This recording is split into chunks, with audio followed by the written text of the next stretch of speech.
Hello, everybody, and welcome back to another episode of Shifting Gears Podcast. I am your host, Justin LaRoque, the marketing manager here at Spectrum Automotive Holdings, and this podcast is presented by Spectrum Automotive Holdings as well. I want to thank everybody who is taking the time to listen to these episodes because they've been a lot of fun, very educational. If you are not familiar with the platform that we have here, we bring on experts to talk about different topics within the industry itself. So we've had guest speakers talk about reinsurance, women in automotive, service drives, training, recruiting in the automotive industry, and so on and so forth. So really excited for today's guest because it is our good friend Mike Cintron from Vanguard Dealer Services. He is a partner there. And so let's bring in Mike. Mike, how you doing? Good morning. Good, Justin. How are you? I'm doing good, man. I'm doing good. I appreciate you taking some time to be on the podcast. I know we've been planning this out for a little while now, and not sure. I think it'll be a month or two before this actually airs, but I just appreciate you taking the time. Absolutely, man. I'm excited to be here. Cool. And so, yeah, I know, for the people listening at home, today's topic, we're going to be talking a little bit about, being a team player, coming from a finance manager perspective, kind of getting an understanding of what team members from the finance office can do really to benefit themselves and benefit the dealership and the customers all in one. So we'll get into some of those details in just a moment. But before we do, I do want to, for the listeners that are here right now, Mike, can you give us just a little rundown of who you are, or your background? When did you first get into the automotive industry, and why this industry? Yeah, great question, man. I think a lot of us can say that they didn't expect to be in this industry, and also is you just stay in it. I started in 2011, so we're going on 10 years. Wow. It's crazy. A lot has happened in that time. Time flies. Yeah, time flies for sure. But I've definitely I've enjoyed this industry. I wouldn't say that I'm necessarily a car guru when it comes to the actual tangible of knowing a vehicle inside and out. For me, I drive so much to visit my customers and my clients. Right.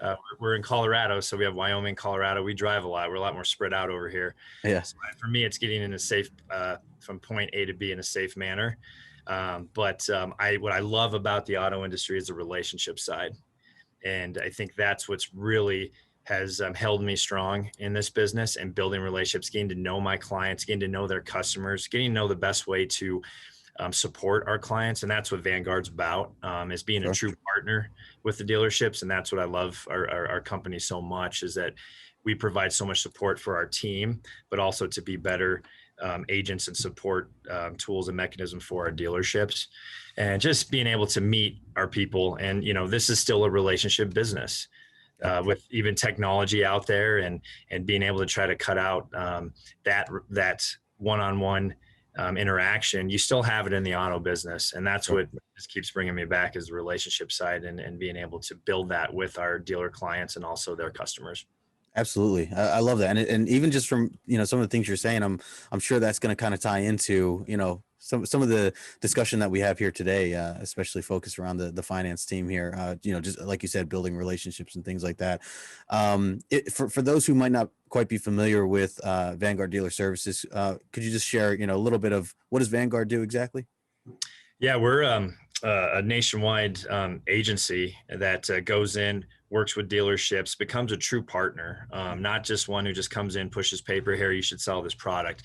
We sit down, we analyze a business, we work with the dealer principal, we work with finance, we work with service, we work with the sales desk, we work with the office. We're just able to go in, try to streamline dealerships and to make them more efficient and effective, and also provide the best and latest products to protect vehicles when they're selling it to the final customer.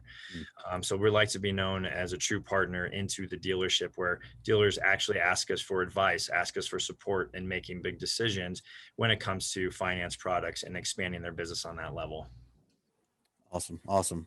Well, very good. I'm looking forward to this conversation. And so I think, we can dive right into this. You came to me with the idea of this whole, this episode. I think this is a perfect kind of topic to go over, especially, like I said in the beginning, this podcast, we talk to everyone that's involved with, the automotive industry. We come from all different angles, and this one being particular to more of the finance office side, and really, like I said before, like the benefits of what or the, I guess we could say, the strategies of what they can do to get themselves more involved, just in the work world as they're going about their day. So let me ask you this first, and we talk about, you mentioned being a team player. Can you elaborate just a little bit more on that and kind of the direction of this topic? Yeah, absolutely, Justin. We challenge our finance managers, business managers, business professionals. They have different names these days. But what I'm doing is, when I travel around to dealerships and I learn from our dealerships, like, I never want to stop learning, and I take best practices from our top finance people. Mm. And the ones that I see are the ones that are out of their office. They're not just sitting stagnant in their office, because sometimes you have downtime. And it's, what do you do with that downtime? Are you just sitting looking at social media, really not advancing yourself? Or are you taking the time to really read through every single product, understanding the terms and conditions? I'm not expecting you to know everything, but confidence is a product of preparation. So when you do get those questions from customers, even team members that you work with on specific products, you're the expert in that aspect of knowing those products. And if you don't know it, then you know what resources you can go to. So what I see is, our top finance people, they get out of the office, they go work with the sales desk, they see what's going on as far as deals being booked. Can I help with anything? Can I help structure with anything? Also, that makes you a better finance person, because you're going to be more prepared when that deal comes to you. You know what's going on with it. And also, you're working together as a team and showing the desk that you care about them closing the deal as well. Sure. Also, going to service department, these service departments have been around since the day of the dealer, because they're mechanical machines. We wish we can go around with a special magic wand and say, oh, this vehicle is never going to break down and so forth. I mean, our dealers sell good cars. They do a good job reconditioning them. But again, you can't predict the future. So we have service departments. Go out, talk to your service manager, talk to your service advisors, because you're selling products that they're going to ultimately take back to the dealership for retention. Yeah. And you want to make sure that everybody's on the same page, that there is any miscommunication. Instead of service and finance not working together and kind of throwing finance under the bus, they have a good relationship, Right. and they're able to work together and make a better customer service experience. And then that customer is going to want to come back. And when you have a customer coming back to your dealership, not only are they going to want to service their vehicle there, but they have a 60% better chance of purchasing another vehicle from your dealership, just because they enjoy that experience there and they don't want to go anywhere else. Right. A couple really key. I love everything that you're saying here, Mike, and really appreciate you elaborating on. The one thing first. I love that you said confidence is a product of preparation. I think that's a great quote, and really something that I mean, that can go a long way in any industry, in any career that anybody's in. But I think it's so true, and to really understand, like you mentioned, the products, to take the time to, like, I mean, sure, people. I mean, I know it's easy to kind of get comfortable and we think we know everything after a while, but I think there's always room for improvement. There's always room to ensure that you are understanding your products and your services to the best of your ability. And if you have that time, as you mentioned, because there are going to be those slower days or days where you might not have as much to do, where you can fit in some time to, as you mentioned, just kind of prepare yourself in certain ways. I think that's so important.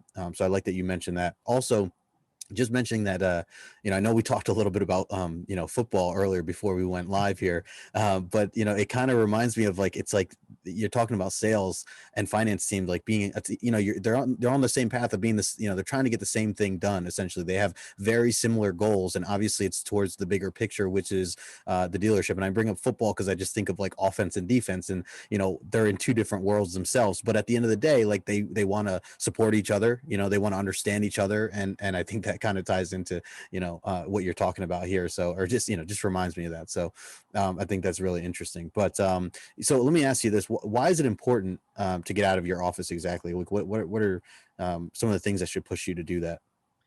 Well, as a finance manager, you're part of the management team of that dealership.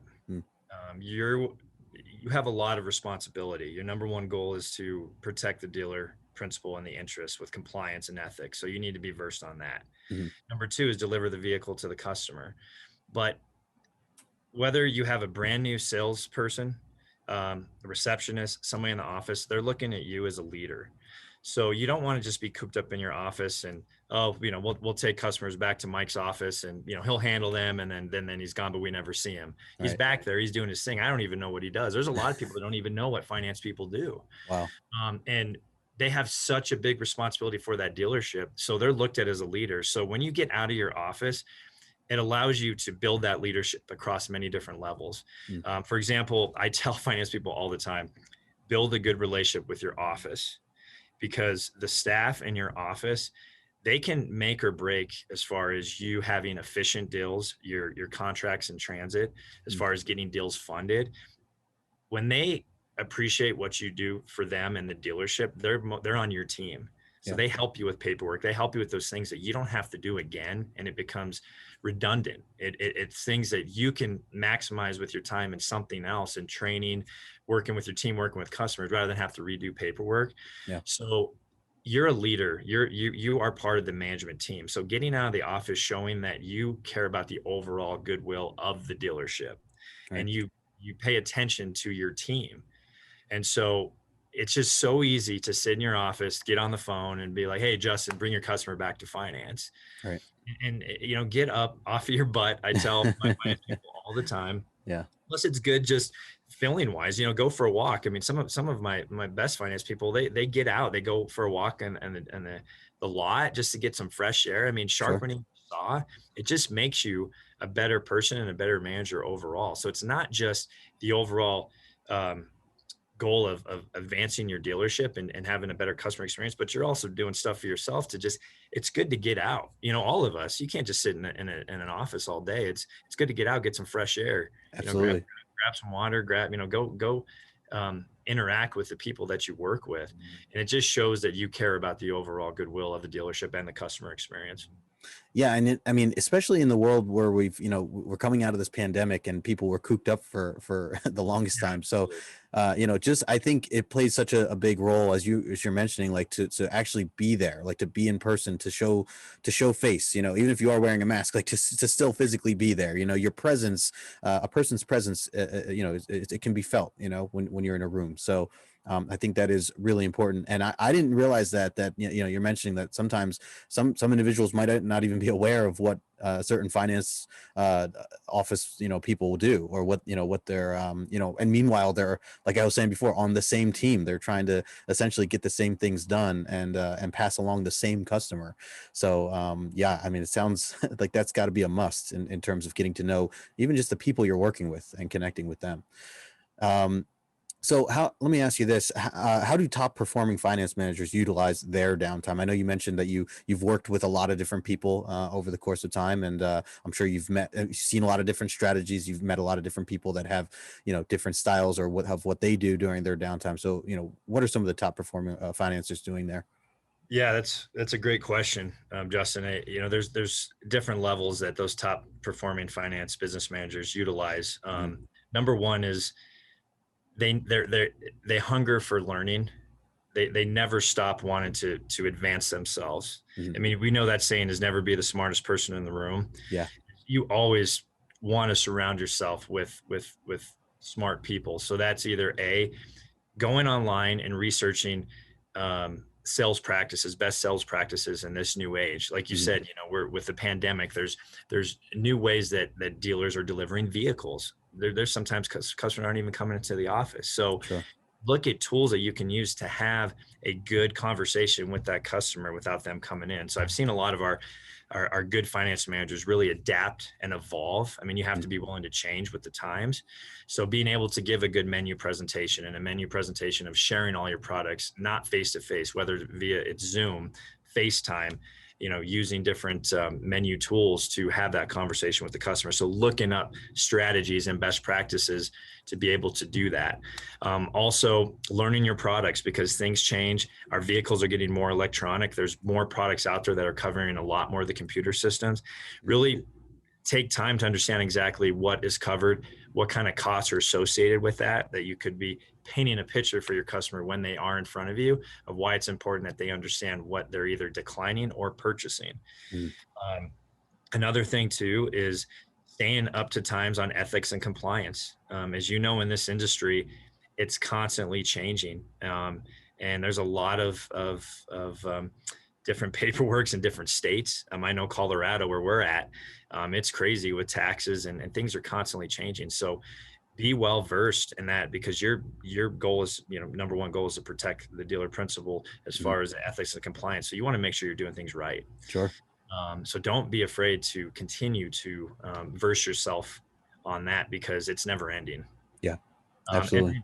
and, and then, lastly, like we talked about, is when I work with my finance managers, I always ask them, I say, what's your goals? Like 5 years from now, where do you see yourself being?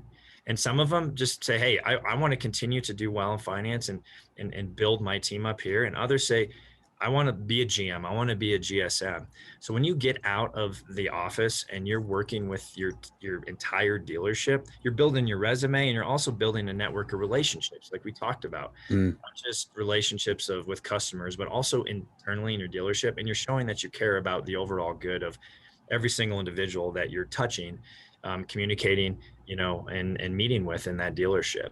Yeah. So those are the top things: is never stop learning, Mhm. making sure you're versed on compliance and ethics. And then two, getting out and working with your dealership and building those relationships, because I guarantee when you get stuck with 12 deals and you need help with somebody at the desk, or you have a customer that needs help in service, and you have a good relationship, who you can call. And plus they're going to want to help you because you've helped them in the past. Sure, absolutely. Yeah, I love that. And thinking about like it's a big question to say, like, what are your goals? I think it's a great way to kind of open and ask anybody, and really for any of us, just to kind of reflect on ourselves, like, what are we trying to do? What are our big goals, especially in the for 5 years from now, 10 years from now? And I don't think enough of us take time to ask that question. So I think that's a good way to kind of get people to think for themselves and figure out, well, if that's the case, here are some things you got to do.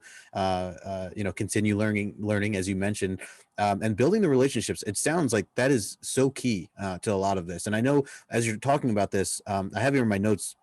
I mentioned I had listed before. You said building relationship with the entire store. What do you mean about the entire store exactly? I mean, are you talking about? Even like just people at the front desk, or you're referring to the customers? Who else are you referring to on the entire store, and how can that benefit someone from the finance management team? Well, it's a good question, because there's various different stores as far as the amount of staff there. Mhm. Justin, sometimes you have huge dealerships where they have 10, 12 finance people, Mm. and they're moving 5 to 800 vehicles a month, and sometimes it's just maybe not feasible Right. in that aspect. But step back and look at, okay, who are the people that I'm contacting and in contact with every day? Yeah. As a finance person, the desk, you're working with them every single day. So working with not only the salespeople and understanding, okay, what's a good turn? How are you going to introduce that customer to me? What's the best way? Talking to salespeople so they understand exactly what you do. Because there's a lot of times we get a green pea that got promoted from sales to finance, Mhm. and they tell me, they're like, Mike, I did not expect this aspect of finance. All we thought was they just went back there, a customer was in there for 30 minutes to an hour, and then they came out. Yeah. And that was it. They really didn't understand what it is. So get out, work with the salespeople, work with the desk for sure, because that's where they're packaging the deals. And the dealerships that have the best cohesion are the ones where finance and the GSMs work together Mhm. to get that deal set up that's best for what the customer is looking for. Right. And also allows finance to be able to have a good conversation on, hey, congratulations on your purchase. Now let's talk about how we can protect this. In the end, what's best for you, but I just want you to walk out here knowing that you made an educated decision on what's available to you. Yeah. Right. So sales managers for sure, sales, the office, like I say, they are big on helping you get deals closed and packaged and moved on. So you don't have to keep going back to that. As a Mhm. finance manager, you're looking forward to working with the next customer, Sure. giving them a good opportunity to understand products that are available to protect that purchase. You don't want to worry about the past, but having a good relationship with the office, the comptroller, making sure your paperwork is tight. That's important too, because that gets frustrating, not only from an office, but from a dealer principal perspective. You could be the best salesperson in the world, but if your paperwork is horrible, it's not going to go unnoticed. Yeah. So Yeah, I can working see that. with the office on what can I do to make my deals more clean, having contracts signed, having the state paperwork, figure it out. You taking the time to fully understand, okay, let me get a process of flow. What can I do better to help my office so they don't have to be bugging me for new signatures and missing paperwork? Right.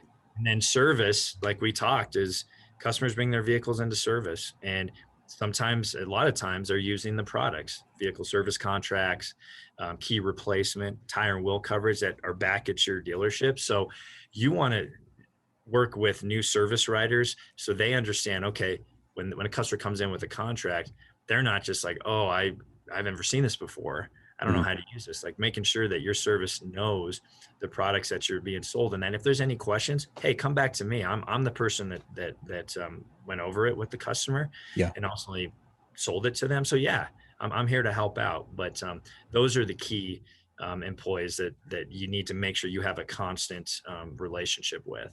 Yeah, it seems like too. It just makes the conversations just a lot smoother between departments and understanding each other. So, what are a habit like this? How can that benefit your future as a finance manager? Well, as we talked about, confidence is a product of preparation, and I stole that from somebody else. So I just think it's a great quote, Justin. So Totally. I don't want to take credit for saying that. I've lived by it. That's kind of been my mantra. Yeah.